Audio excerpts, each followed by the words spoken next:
Pero sí, me quedé un poco así cuando nos dice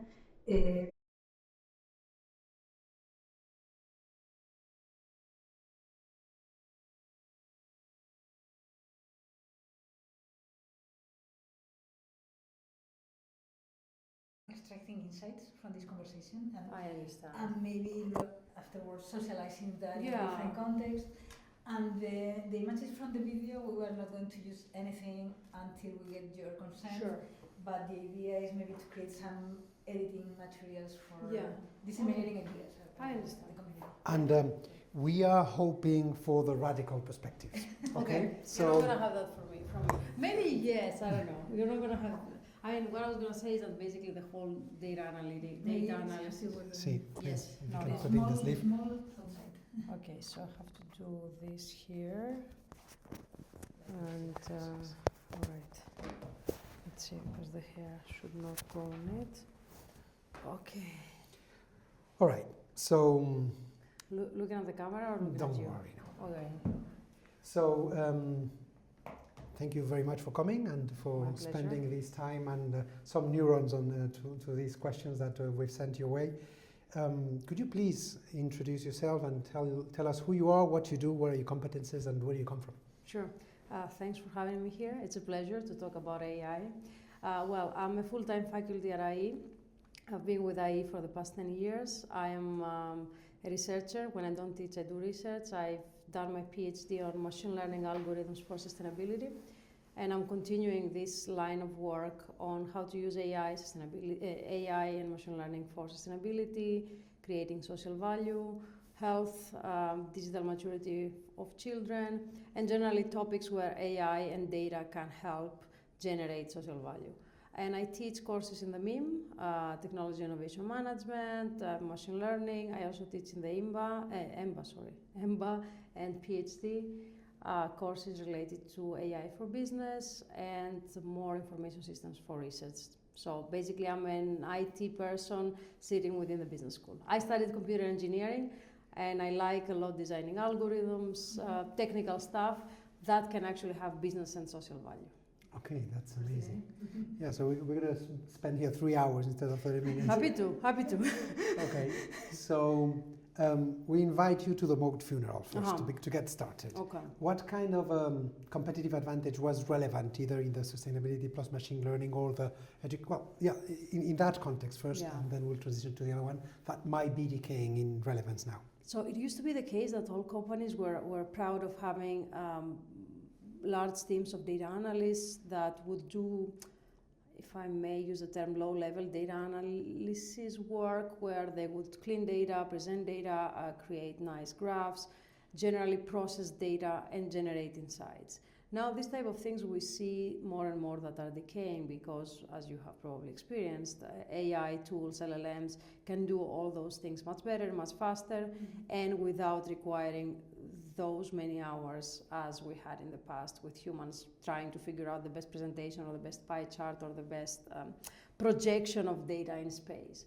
So data analysis in general or having huge teams of people that can do data crunching is something that we see less and less being relevant in business. So in that context, the strength came by the scale, the talent pool, or the size, yes, the sheer size? The strength was coming by the scale because it was a task that would require somebody sitting on a data set and trying to figure out how the data can be projected better, bring the right insights to somebody, to a stakeholder.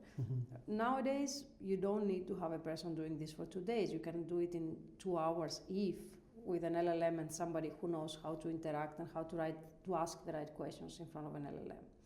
And yes, a lot of companies were, priding themselves, having data, large clean data sets. Still, we need to have humans supervising this process, but a lot of these tasks can now be outsourced to LLMs. I would definitely not say that LLMs can do all these things by themselves. We need to have humans supervising the process. Okay. But a lot of tasks that are kind of repetitive and pretty straightforward can now be safely offloaded to a machine, an AI. If I may use the term, an AI algorithm. Now, yes, that changed also the way we as businesses need to recruit people. Because we don't need to recruit people now that can do the standardized tasks, but we need to recruit people that know how to evaluate the output of an LLM, which is a much more challenging task rather than, okay, I have this data, I'm going to run a simple regression, I'm going to get some nice insights, put them in a nice PowerPoint and move on. So we need to have different skills as humans in that chain in that process in order to assess what we get out of the LLM, because it's very easy to be fooled by that. So it is a combination of those new profiles are a combination of the capability to understand, at least at a basic level, the technology, plus the capability to bridge to the business logic, right, to existing workflows, etc. Interpret the result. And if I may, I could extend this example with a lot of asterisks, though, to coding, because we used to be proud. I'm a coder myself, so I used to be a very proud coder. I can code in Java, and now a lot of things ChatGPT can do. The question is, my role is different, because now I need to assess what ChatGPT gives me and understand if this is right or wrong. If I don't know how to interpret the output, the chances are that I will have a sneaky mistake somewhere in my code. So the skills needed are different. So you need to understand the technology, you need to know the technology very well. You need also, as you said, to bridge this with the business world, but in a way that requires more critical thinking, deeper understanding, I think. Because just knowing how to just being a mediocre Java programmer won't cut it now. You need to be very good at it, because ChatGPT is a mediocre Java programmer. Plus you need the context and the expertise to filter whatever is not only makes sense in the terms of the coding, but also in the terms of the use case, the business case, right. Exactly. So the business value needs to be translated into something that works. So now actually the expectations from humans now are higher than they used to be, because now we need to supervise this whole process and see what technology does. Is it right? And does it translate into what the business stakeholder requires? Yeah. So and that is taxing actually as an activity, because you're maybe not participating so much on the actual generation, but on the curation or on the verification. Exactly.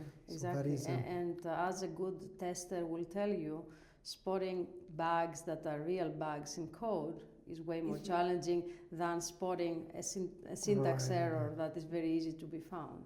Understood. So you're raising to the architectural level. Exactly. Or the expectations that we humans, the things we need to cater to now are different, and it's changing every day.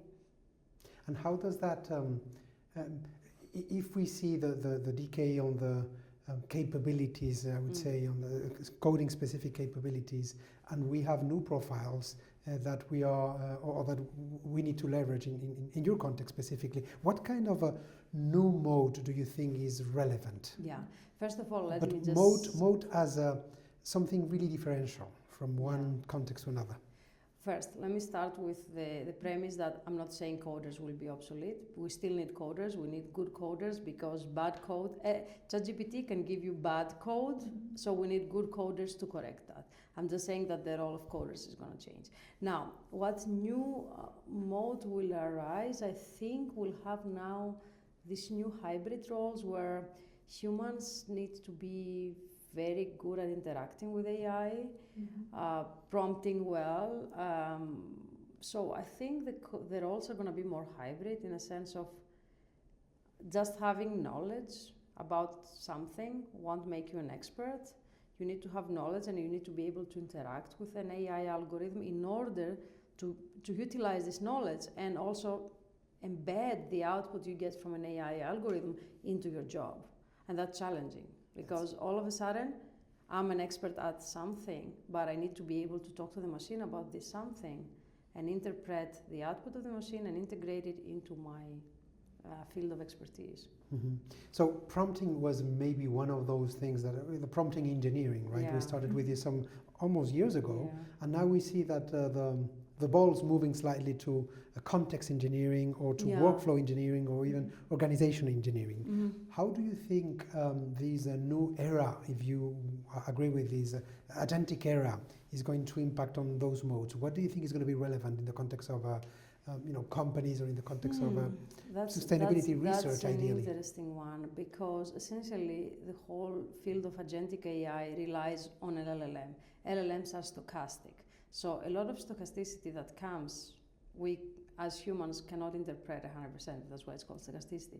So I think it requires a lot of exposure to a certain LLM in order for a human to be able to not necessarily predict, but kind of foresee what's going to come out and how this output is relevant to the prompt. I mean, there are even articles written about how to prompt efficiently or effectively, and there are tools, there are different techniques.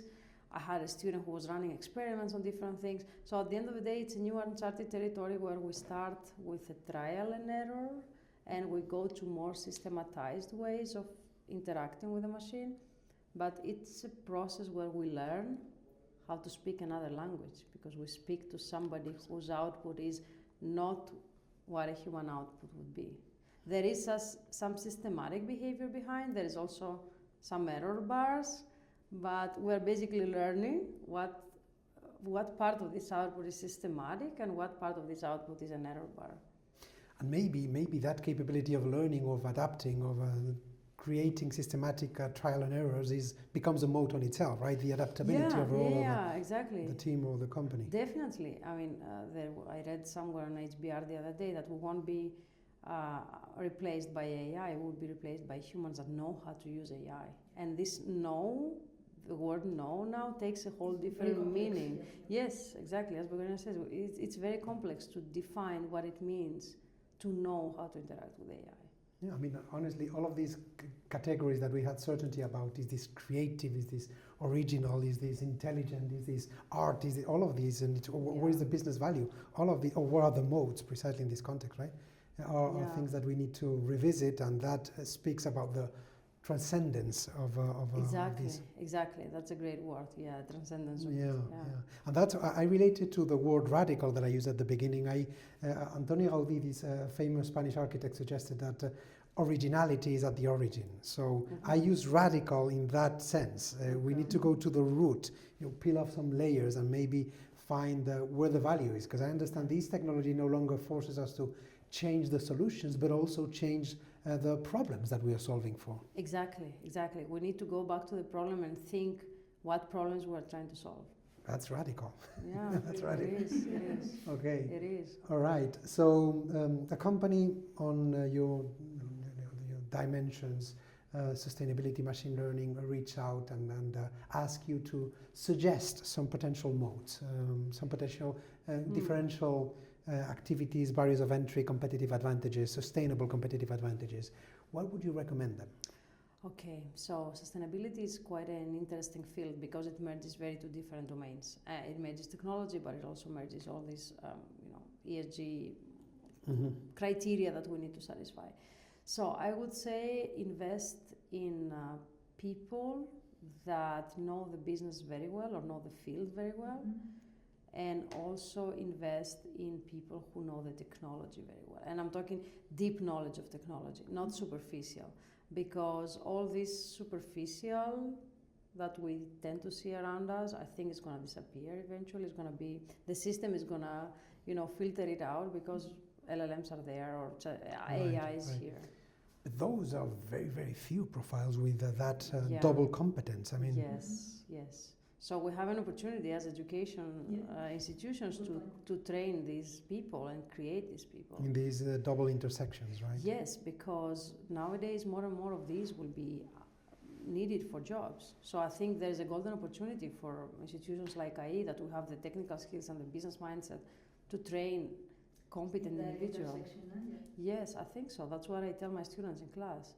If you do it well now, in 5 years you'll be the leaders of this transformation that now is kind of taken up. Maybe it's not a double intersection, but a triple intersection, because with the critical thinking, with capability, because you're talking about developing business technology plus the basic human ability. Right. So that criteria, right? That's what I was going to say. I mean, there's no point in creating generations of young professionals that don't know how to think.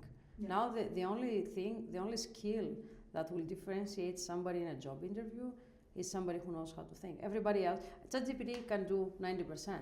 The thing is, the 10% that you are, and I'm just making up now, numbers, can be 60%. But what will make you different from the competition is the way you think and the way you put this in practice.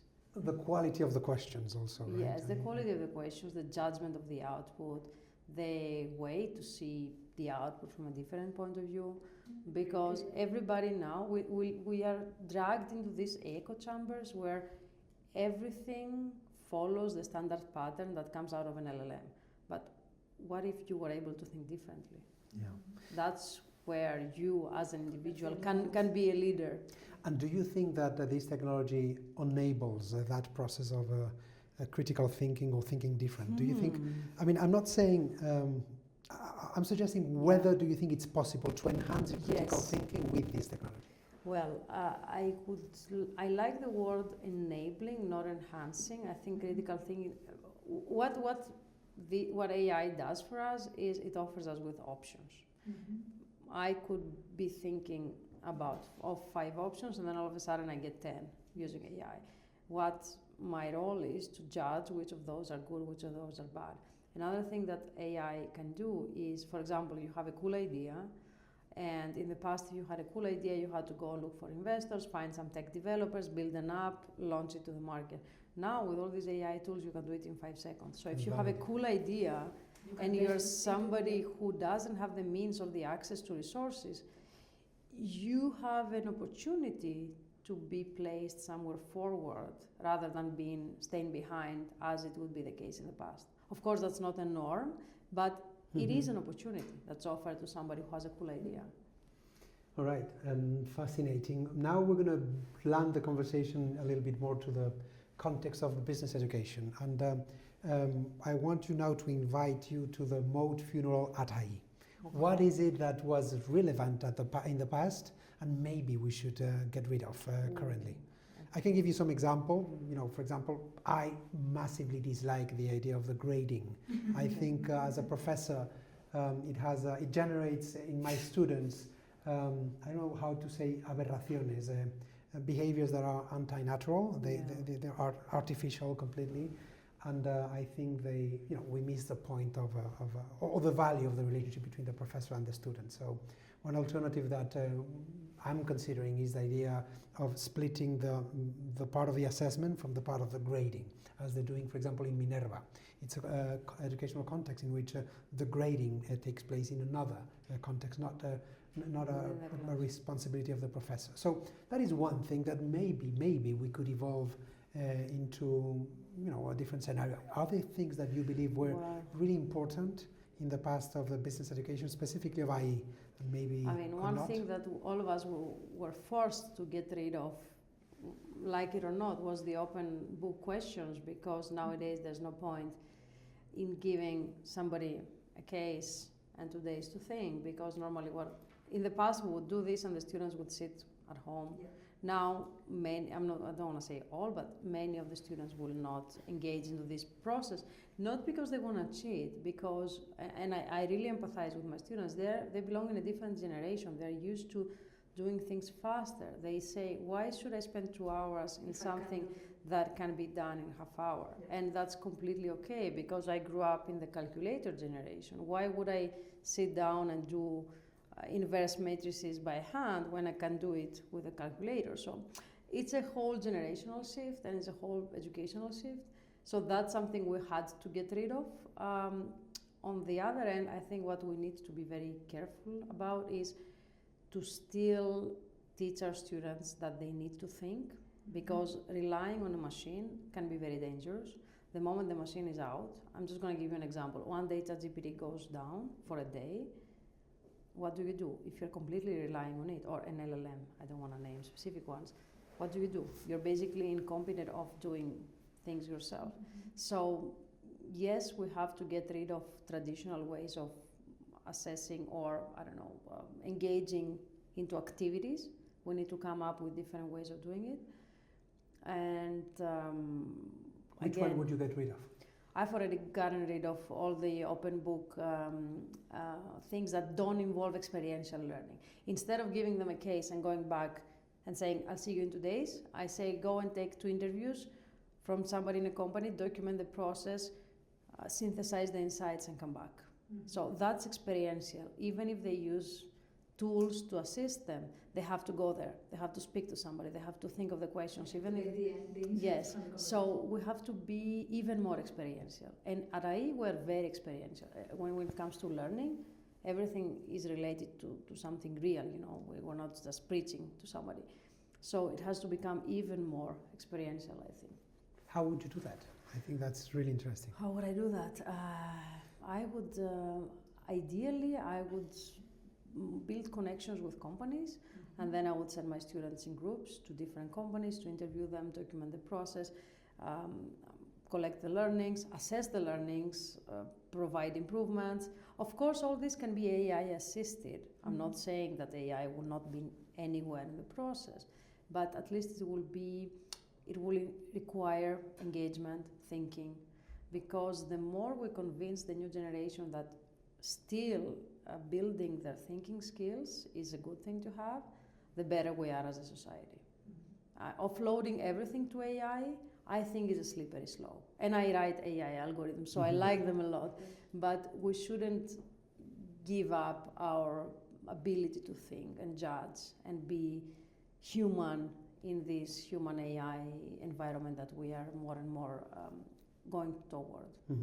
There are some programs, right, that try to bring that the expertise or even the needs of the companies to the classroom. But I would also say that rarely it's the case that whatever is done in the classroom really adds value to the companies. Okay. Do you think that is the case, or maybe not? I think it depends. I've seen some really cool ideas, and I think that now more and more, and maybe it's because of AI, more and more the ideas that things in the classroom bring can be innovative. Of course, they require certain level of expertise or certain level of domain knowledge, which is probably what somebody who's in college doesn't have. But I think that they can have cool ideas. I mean, when we talk about algorithms, I'm always positively impressed by how my students think differently, and they give me new ideas that, you know, we could write papers about. Again, I don't know, maybe it's the domain, because sustainability is very rich in challenges, and there is always something you can do better. It's a domain that we need to improve a lot. So when it comes to sustainability, you can think of so many things that can be. It's not a saturated field. There are more saturated domains. And there I understand that, I mean, if you go to an investment fund, there are only certain things you can recommend. But if you go to a sustainability company that's trying to reduce emissions, engage more into recycling or encourage recycling and all sorts of things, even small behavioral interventions can make a change. So you're saying something fascinating, which is that the idea of seeking relationship with companies that in industries or sectors that are not saturated. Yeah. I think that is we are entertaining an idea, a concept, we call it a North Star, which is the idea of the zero distance learning, trying to reduce the distance between the meeting room and the boardroom, the classroom and the meeting room or the boardroom. And of course, it is going to be a nightmare in terms of legal boundaries and NDAs and disclaimers and so on. Yeah. But I do think that we can create that immediacy, right, between what happens in the classroom and the actual needs of the company. That would be amazing. If you guys manage to do that, that would be amazing. Even just as an interaction, because I think it's a win-win situation, even if no real value generated out of it. The students can learn from the boardroom, and the boardroom can learn from the new generation, which will probably be their clients or their younger employees, or, you know. Especially now that we are seeing that the onboarding of new employees is being halted because you know, the entry function. The early access to the career ladder seems to be you know, slowing down. So that is a huge opportunity. We are going to give you one magic wand for a transformation at IE that we would like to see happening. Ooh, okay, I love that one. What I would like to see happening, it can be a magic algorithm if you want. No, I would like to see. would I like to see happening? Give me a second. Please.